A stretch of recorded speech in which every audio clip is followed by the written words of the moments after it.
The moment my adoptive mother stood up at my baby shower, champagne glass in hand, I knew something was wrong. Her smile didn't reach her eyes. It never did when it came to me. I'm Noelle, and this was supposed to be the happiest day of my life. The garden was perfect, decorated with soft pink and white balloons, flowers everywhere, and 30 of our closest friends and family gathered to celebrate my first child. But I felt that familiar knot in my stomach, the same one I'd had for 32 years whenever Allison prepared to speak. Before we begin the gift giving, she announced, her voice carrying across our manicured backyard, I have something important to share with everyone, especially you, Noelle dear. My husband Hector squeezed my hand under the table. He didn't know what was coming, but he felt my tension. Mom, my sister Maeve interrupted, maybe this isn't the best time. Nonsense. Allison waved her off, taking another sip of champagne. I've carried this secret for far too long, and with a grandchild on the way, it's time for the truth to come out. The guests fell silent. Even the birds seemed to stop chirping. Noelle isn't actually my daughter, she said, her voice steady and clear. We adopted her when she was 3 months old. The glass of sparkling cider I'd been holding slipped from my fingers, shattering on the stone patio. Several guests gasped. My friend Kendall rushed to my side with napkins, but I barely noticed. Mom, what are you doing? Maeve hissed. My father James stood up, his face red. Allison, that's enough. But she continued. I thought you should know, dear, before you become a mother yourself. Genetics are so important, after all. The world spun around me as 3 decades of subtle jabs, cold shoulders, and you're not like the rest of us comments suddenly made perfect sense. I'd always felt like an outsider, but I'd convinced myself it was all in my head. Noelle? Hector's voice seemed far away. Baby, are you okay? I stood up slowly, steadying myself against the table. The baby kicked, as if lending me strength for what I was about to do. Thank you, Allison, I said, my voice surprisingly calm. Since we're sharing family secrets today, I have one of my own. Allison's smug smile faltered. 6 months ago, I hired a private investigator to find my biological mother. I continued. Her name is Raquel Valdez. Perhaps you've heard of her, the CEO of Valdez Industries? Now it was Allison's turn to drop her glass. Maeve's mouth fell open. Not only did I find her, but she left me controlling interest in her company when she passed away last year. So, while you've been treating me like a charity case all these years, I've actually been your boss for the past 3 months. The silence that followed was deafening. Kendall, who'd known everything, tried to suppress a smile. Lucian, our family lawyer, cleared his throat uncomfortably. That's impossible, Allison whispered. Check the stockholder records, I replied. I own 60% of Jenkins Manufacturing through Valdez Industries. I've just been waiting for the right moment to announce it. Thank you for providing that opportunity today. Hector stared at me in disbelief. Why didn't you tell me? I needed to be sure about something first, I said, looking directly at Allison. I needed to know if you'd ever treat me like real family. Today you've given me my answer. I gathered my purse and stood up. The party's over, everyone. Thank you for coming. Hector, we need to talk privately.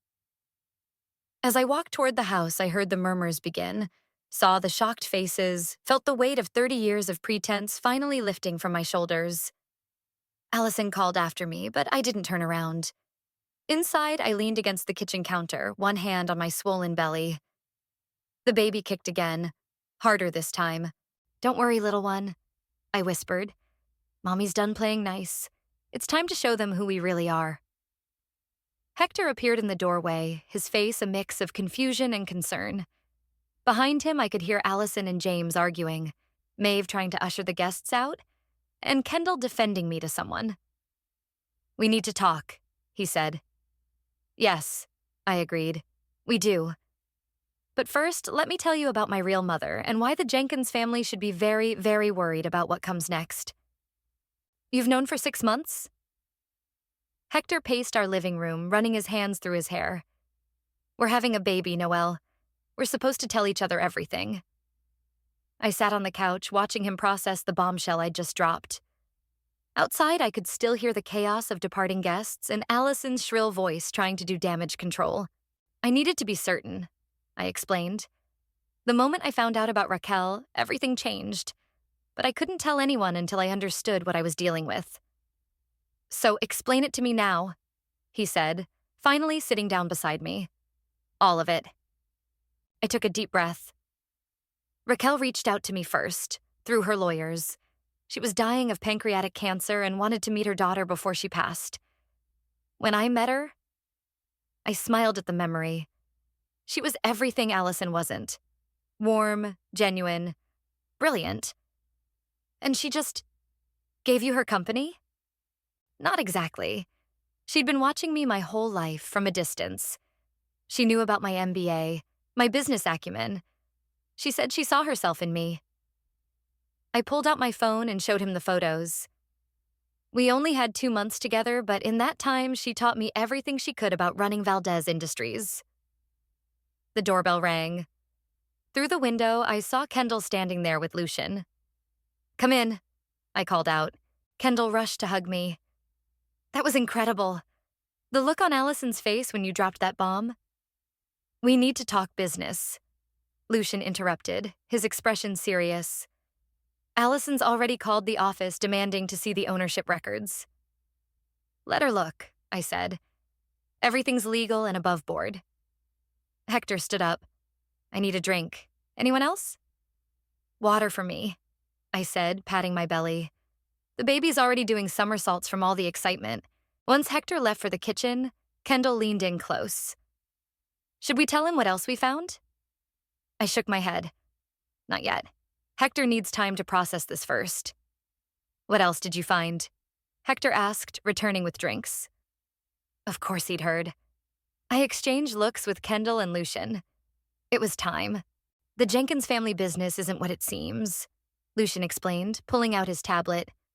We've found evidence of serious financial irregularities. Money laundering, tax evasion, possibly worse. Hector sat down hard. Jesus Christ. That's why I waited, I said, taking his hand. I needed to know if they would ever accept me as family. If they had, I might have helped them fix this legally.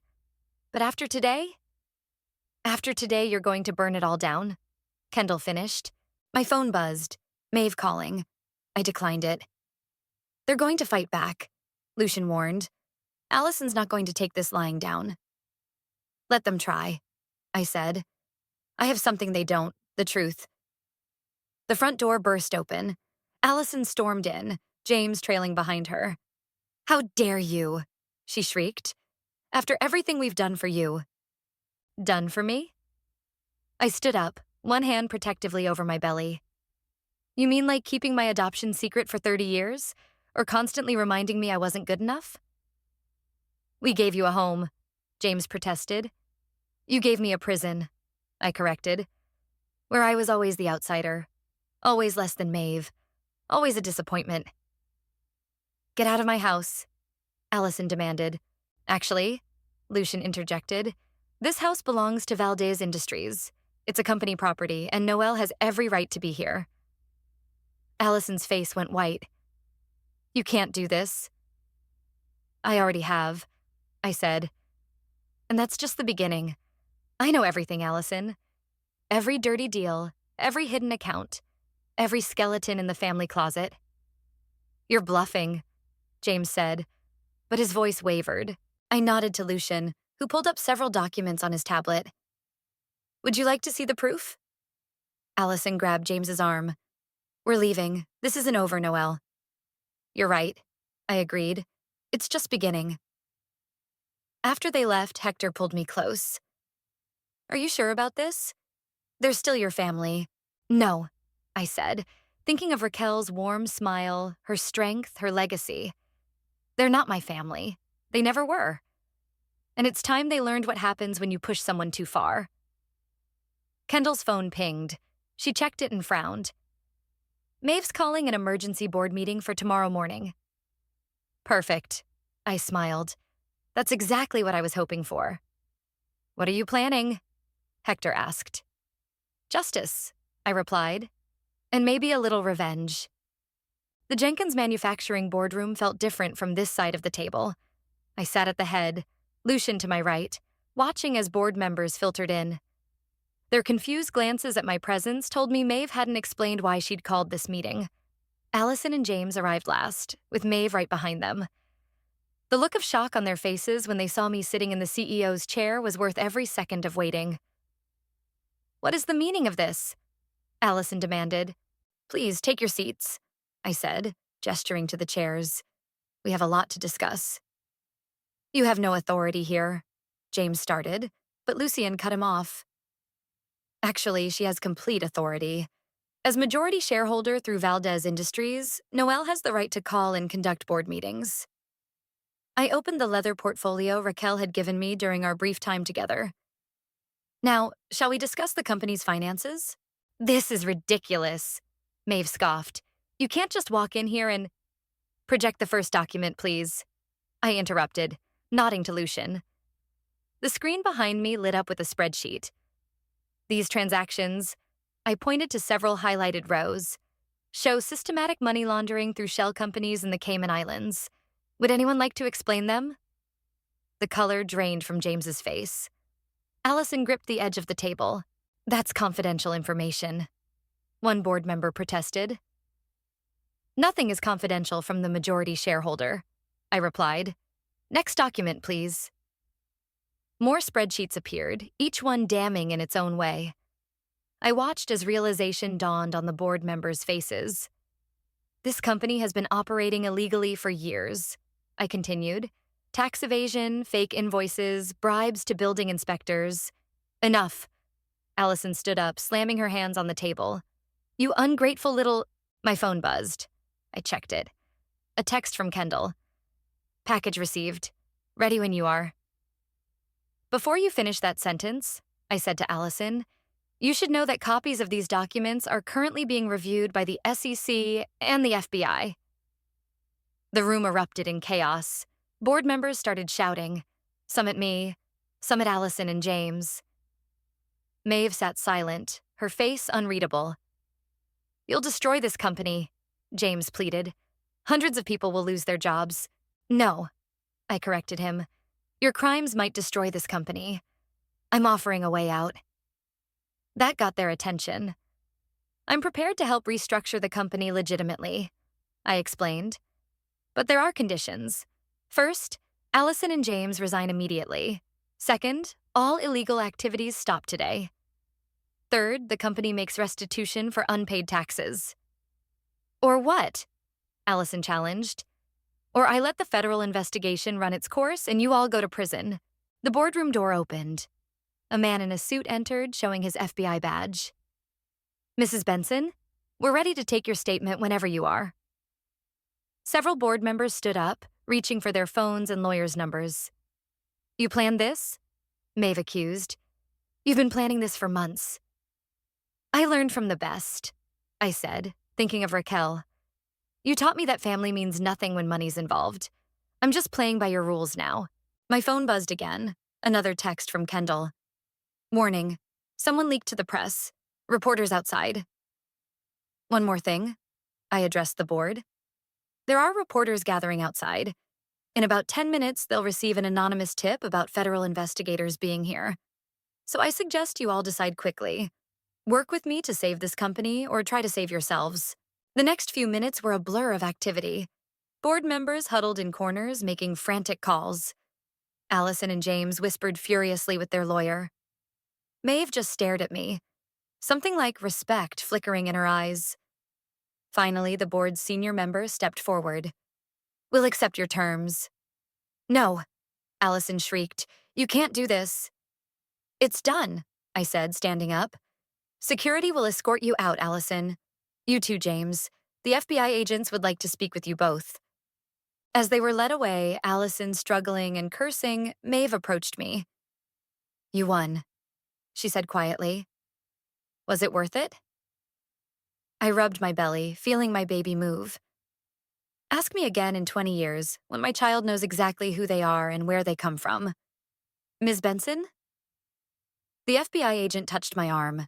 "We need your statement now."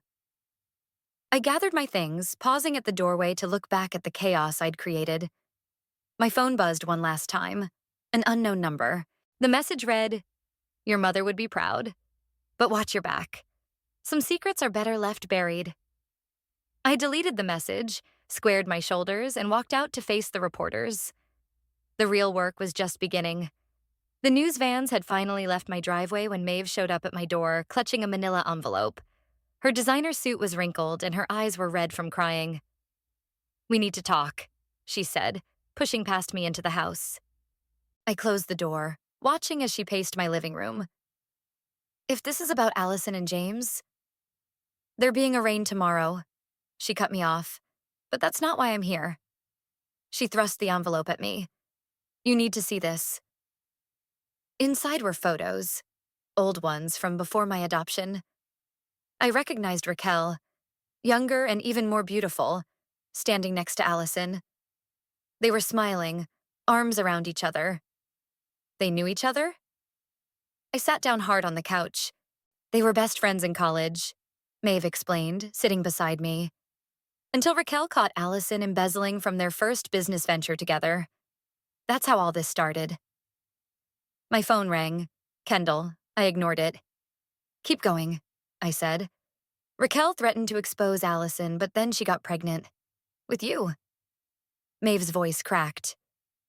"Allison convinced her that a baby would ruin her career, offered to adopt you secretly. But really, she just wanted leverage over Raquel." The room spun.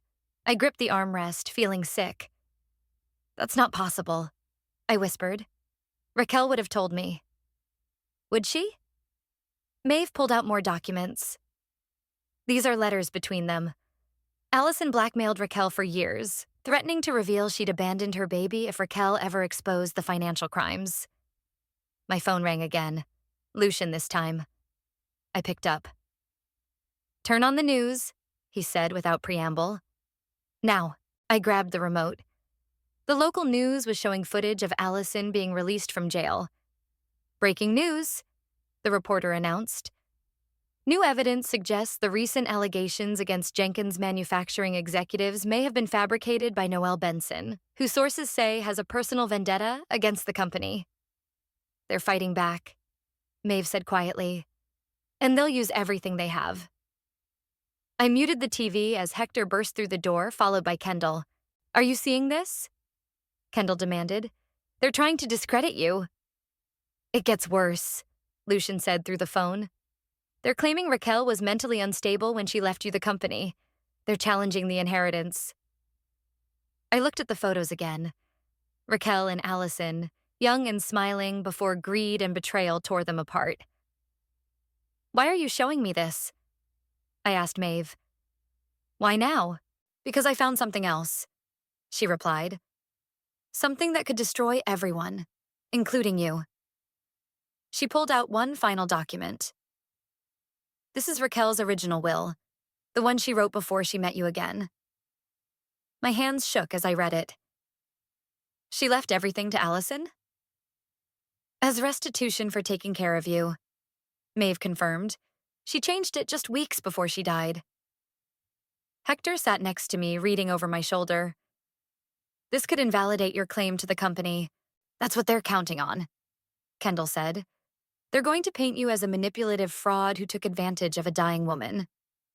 My phone buzzed with another anonymous text. "Back off now, or everyone learns the real truth about Raquel's death." "What truth?" I demanded, showing Maeve the message. "What aren't you telling me?" She stood up, straightening her suit. "Raquel didn't die of natural causes, and Allison can prove it." The baby kicked hard, making me wince. Hector grabbed my hand. "Maybe we should stop," he suggested. "Think about the baby." "No," I said firmly. "I'm done running from the truth." I turned to Maeve. "You chose to show me these things. Why?" She walked to the window, watching the last news van pull away. "Because I'm tired of the lies. All of them. And because—" She turned back to face me. "You're not the only one Allison has hurt." "What do you mean?" "I have proof of my own," she said. "About other things, worse things. If you're willing to work with me, we can expose everything. Kendall stepped forward. Can we trust her? No, I replied, standing up. But right now, she's all we've got. I faced Maeve. What do you need from me? Access to Raquel's personal files, and she hesitated. You'll have to let them think they've won. Just for a little while. My phone buzzed again. Final warning, some secrets should stay buried. Just like Raquel. I showed Maeve the message. She nodded grimly. They're scared, she said. Good. They should be. Why? Hector asked. Because, I said, understanding finally dawning, Maeve knows who really killed my mother. It wasn't supposed to be murder, Maeve said, her hands trembling as she poured herself another drink. We sat in my home office, surrounded by Raquel's files. They just wanted to scare her into signing a new will. They? I pressed. Allison and her friend from the pharmaceutical board. They switched Raquel's medication. Maeve downed her drink. It was supposed to make her confused enough to sign the papers. Instead, they killed her. My voice was ice cold. I found out afterward. That's why I've been helping them cover everything up. She pulled out her phone, showing me texts between her and Allison. I thought I was protecting the family. A sharp knock at the door made us both jump. Lucian entered, looking grim. The board's calling for your resignation, he announced. The press is destroying your credibility. We need to act fast. Show him, I told Maeve. She hesitated, then pulled out a small recorder from her purse. I recorded Allison confessing everything last night. She was drunk, angry about the arrest. The recording played, Allison's slurred voice filling the room. That bitch Raquel thought she could ruin me twice. Taking my company wasn't enough. She had to give everything to that worthless adopted brat. Well, I fixed her. Just like I fixed those medication records. Lucian's eyes widened. This is murder, I finished, and we can prove it. My phone rang. Hector, baby, turn on the TV. Right now. I grabbed the remote. Allison was holding a press conference outside the Jenkins manufacturing building. My adopted daughter's accusations have hurt not just our family, but hundreds of employees, she was saying, tears in her eyes. I tried to give her everything, but her jealousy and greed. Turn it off, I snapped. She's playing the victim card perfectly, Lucian observed. The public's eating it up. Let them, Maeve said. It'll make her fall harder when we're done. Another knock. Kendall burst in, waving her tablet. You need to see this. Someone leaked Raquel's original will to the media. They're saying you manipulated her into changing it. That was fast, Maeve muttered. Too fast, I agreed. They're desperate. My phone buzzed with yet another anonymous text. Last chance. Walk away now, or your baby grows up without a mother, just like you did. I showed it to the others. They're threatening you now? Hector's voice cracked with worry. This has gone too far. No, I said, standing up. This is exactly where it needs to go. I turned to Maeve. You said you have proof about worse things. What did you mean? She pulled out a USB drive. Financial records, not just from Jenkins Manufacturing, but from 20 other companies. Allison's been running a massive fraud scheme for decades. Raquel discovered it, that's why. That's why they killed her. I finished. Lucian grabbed the drive, plugging it into his laptop. His eyes widened as he scrolled through the files. This is incredible. Money laundering, insider trading, evidence tampering. He looked up. This could bring down half the corporate board members in the city, including the ones who helped cover up Raquel's murder, Maeve added. Another text buzzed through. You have 24 hours to resign publicly, or else. They're getting nervous, Kendall observed. Good. I rubbed my belly, feeling my baby move. Because I'm done playing defense. What's your plan? Lucian asked. First, we leak everything to the FBI. The recording, the financial records, everything. I turned to Maeve. Are you sure you want to do this? There's no going back. She nodded. I should have done it years ago. Then here's what we'll do. I started laying out the plan, but Hector interrupted. Wait, he said, pointing at the TV we'd left muted. Breaking news banner flashed across the screen. We unmuted it just in time to hear. Shocking allegations about the death of business mogul Raquel Valdez. Anonymous sources claim her death may not have been from natural causes. They're trying to get ahead of the story, Lucian realized. No, I said, watching Allison's face appear on screen, fake tears flowing. They're trying to control the narrative, make it look like I'm the one who killed her. My phone buzzed one final time. Check your email. See what happens to people who cross us. I opened my email to find photos. Surveillance shots of me, Hector, Kendall, all taken without our knowledge. The last one was of me leaving my doctor's office yesterday. Okay, I said, my voice steady despite my racing heart. They want to play hardball? Let's show them how it's done. I picked up my phone and dialed.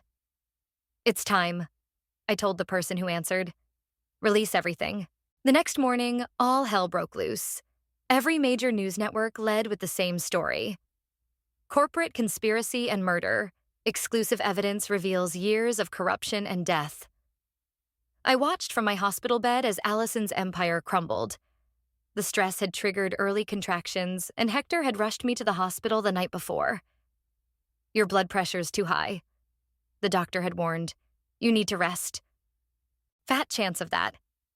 My phone hadn't stopped buzzing since the story broke. They're arresting Allison right now, Kendall reported, bursting into my room. It's all over the news. Hector turned up the volume on the hospital room TV. There she was, being led out of her house in handcuffs, no trace of her usual composure. Turn it up more, I said, sitting straighter in bed. Following explosive revelations about the death of prominent businesswoman Raquel Valdez, the reporter announced. Police have confirmed that multiple arrests are being made in connection with both her death and a massive financial fraud scheme. My phone rang. Lucian. The FBI just raided the pharmaceutical board member's office, he reported. They found the original medication records. It's over. Not quite, I said, watching Maeve slip into my room. How did the board meeting go? They're in panic mode, she reported, closing the door behind her. Half the board members are lawyering up. The other half are trying to distance themselves from Allison. But we have a problem. What now? James is missing, she said. And he took something from the company safe before he disappeared. A nurse came in to check my vitals, frowning at all the visitors. You need to rest, Mrs. Benson. In a minute, I promised. Once she left, I turned back to Maeve. What did he take? Raquel's original letters to you. The ones she wrote while you were growing up but never sent. Allison intercepted them all. My heart monitor beeped faster. Hector grabbed my hand. You need to calm down, he pleaded. Think of the baby. My phone buzzed with a text from an unknown number. Meet me alone. 1 hour. The place where Raquel died. Or the letters go public. It's James, Maeve confirmed, reading over my shoulder. He's desperate. You can't go, Hector insisted. You're in the hospital. Those letters are mine, I said, already pulling out my IV. They're all I have left of her. Then let me go, Kendall offered. No, Maeve interjected. I know James. He's dangerous when he's cornered. So am I said, standing up carefully. Lucian, call your FBI contact. Have them ready but out of sight. Kendall, drive me. Hector, stay here and cover for me with the nurses. This is insane, Hector protested. Trust me, I said, kissing him quickly. Our baby deserves to know their whole history, including what's in those letters. 30 minutes later, Kendall parked outside the luxury assisted living facility where Raquel had spent her final days. My heart ached, remembering our brief time together here. I'm coming in with you, Kendall insisted. No, stay by the car. Keep watch. If anything seems wrong. I'm calling the FBI immediately, she finished. I found James in Raquel's old room, still furnished but empty now. He looked terrible, unshaven and wild-eyed. "Hello, Dad," I said coldly. "Don't call me that," he snapped, clutching a stack of envelopes. "You were never really our daughter." "No," I agreed. "I was Raquel's daughter, and you helped kill her." "It wasn't supposed to happen like that," he said, his voice cracking. "None of this was supposed to happen. Give me the letters, James. You know what's in these?" He waved them. 20 years of your mother watching you from afar, begging Allison to tell you the truth, threatening to expose everything. They belong to me. They'll destroy what's left of our family. You destroyed this family, I corrected him. The moment you chose money over truth. The moment you helped murder my mother. He lunged forward suddenly, but pregnancy had made me cautious. I stepped aside, letting him stumble past me. The letters scattered across the floor. "It's over, James," I said as FBI agents rushed in. "The truth always comes out eventually." As they led him away, I gathered the letters with trembling hands. The first one was dated just days after my adoption. "My dearest daughter, I hope someday you'll understand why I had to let you go." A sharp pain shot through my abdomen. My water broke. "Kendall," I called out. "I think this baby's ready to meet the world." The letters would have to wait. It was time for a new chapter to begin. "Push," the doctor commanded as I gripped Hector's hand hard enough to make him wince. 16 hours of labor, and my daughter chose this exact moment to enter the world, just as the verdict in Allison's trial was being announced on the TV in my hospital room. "Guilty on all counts," Kendall reported from beside the window, her eyes glued to her phone. 25 years minimum. Another contraction hit. I screamed. "Focus on the baby," Hector urged. "The rest can wait." He was right.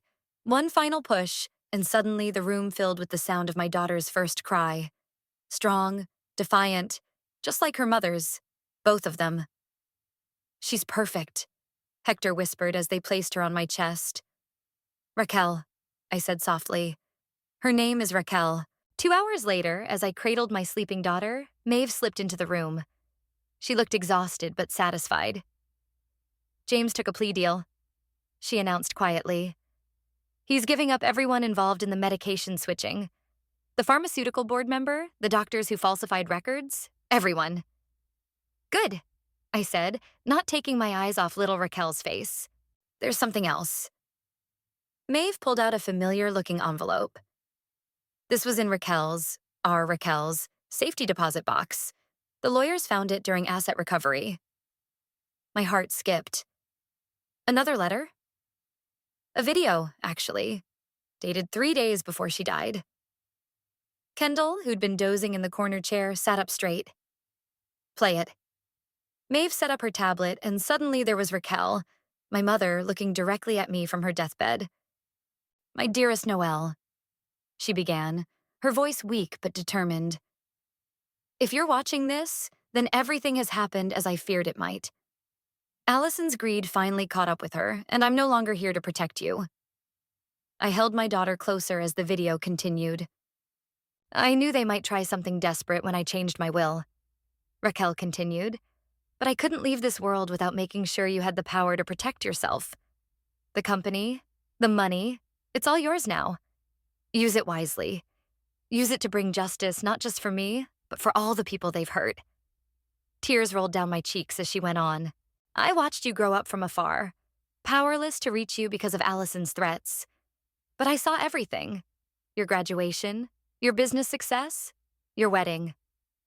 I was always there, always proud. And I know you'll be an amazing mother yourself." The baby stirred in my arms, as if she knew we were talking about her. "One last thing," Raquel said on screen. "In the safety deposit box, you'll find evidence of every illegal deal Allison ever made. I've been collecting it for decades, waiting for the right moment. That moment is yours now. Choose wisely what you do with it." The video ended. Maeve pulled out a USB drive. "This was with the video," she said. "Want me to show you what's on it?" "Not today," I replied, looking down at my daughter's peaceful face. Today is for new beginnings, not old endings. A knock at the door. Lucian entered with a stack of papers. The board approved everything, he announced. The company's yours free and clear, and… He hesitated. There's a letter from Allison, written from jail. Burn it, I said immediately. Noelle? Hector started. No, I cut him off. She had 30 years to tell me the truth. I don't need to hear her excuses now. Fair enough, Lucian agreed, tearing the letter in half. So what happens now? Kendall asked. I looked around the room. At Hector, my rock through everything. At Kendall, my fiercest defender. At Maeve, who chose truth over family in the end. At Lucian, who helped make justice possible. And at my daughter, born into a world where the truth had finally won out. Now, I said, we rebuild. We make the company what it should have been all along. Honest, ethical, successful. We honor Raquel's legacy the right way. And the rest of the evidence? Maeve asked, holding up the USB drive. Keep it safe, I decided, as insurance. But let's focus on the future, not the past. Little Raquel opened her eyes then, deep brown just like her grandmother's. Welcome to the world, little one, I whispered. Your story starts now, and I promise it'll be built on truth, not lies. My phone buzzed one last time. A news alert. Jenkins Manufacturing to be renamed Valdez Industries, marking new era under new leadership. I smiled. Sometimes revenge isn't about destroying your enemies. Sometimes it's about building something better from the ashes they left behind. Ready to go home? Hector asked softly. Yes, I said, looking at my daughter. We're finally ready. The autumn breeze rustled through the cemetery as I placed fresh flowers on Raquel's grave. Little Raquel squirmed in her carrier, reaching for the bright petals. Your grandmother would have loved you so much, I told her, adjusting her tiny coat. Ready for the press conference? Kendall asked, checking her watch. Almost. I pulled out the last of Raquel's letters. I'd been reading one each day since bringing the baby home. This was the final one. My dearest daughter, I read aloud to little Raquel. Today I watched you graduate business school. You looked so strong, so capable. Just like I knew you would be. I hope someday you'll understand that giving you up was the hardest choice I ever made, but keeping you safe from Allison's world of greed and corruption was worth any pain. Mrs. Benson? A guard approached. They're ready for you at the courthouse. I folded the letter carefully. Time to finish this. The courthouse steps were packed with reporters. Hector met us at the entrance, straightening his tie. Allison's already inside, he reported. She's requesting one last meeting before sentencing. No, I said firmly. She had her chance. Inside, the courtroom buzzed with tension. Maeve sat in the front row, nodding as I passed. She'd testified against Allison last week, finally telling the whole truth. The judge entered and everyone stood. I held little Raquel closer as Allison was let in, wearing an orange jumpsuit instead of her usual designer clothes. Before sentencing, the judge announced, the defendant has requested to make a statement. Allison turned to face me. Noelle, Save it, I interrupted, standing. Your Honor, may I speak instead? The judge nodded. 30 years ago, this woman stole me from my mother through manipulation and blackmail. She raised me in a house of lies, made me feel worthless, and then helped murder my biological mother when the truth threatened to come out. Allison flinched. But today isn't about revenge, I continued. It's about justice. Not just for me and my mother, but for everyone this family hurt through their greed and corruption. I lifted little Raquel higher. My daughter will grow up knowing exactly who she is and where she comes from. She'll inherit a company built on honesty, not lies. That's Raquel's true legacy. The judge's gavel came down hard. 40 years, she declared. No possibility of parole. As they led Allison away, she called out, I did love you, in my way. Love doesn't destroy people, I replied. It builds them up. Outside, reporters shouted questions about the company's future. Lucian handled them while I slipped away with my family. One last stop, I told Hector. The Jenkins mansion looked smaller somehow. Maeve met us at the door with boxes. Found these in the attic, she said. Photos of you growing up. Thought you might want them. Keep them, I replied. That life is over, but... I hesitated. You're welcome to be part of this one, if you want. As aunt to little Raquel. She smiled, touching the baby's hand. I'd like that. My phone buzzed. The first quarterly report since taking over the company. Profits were up, achieved legally this time. Ready to go home? Hector asked. Actually, I said, there's somewhere else I want to go first. The assisted living facility hadn't changed. Room 312, Raquel's old room, was empty, waiting for its next resident. This is where I met your grandmother, I told little Raquel, walking to the window. Where she told me the truth, gave me strength, showed me what real love looks like. She'd be so proud, Kendall said softly.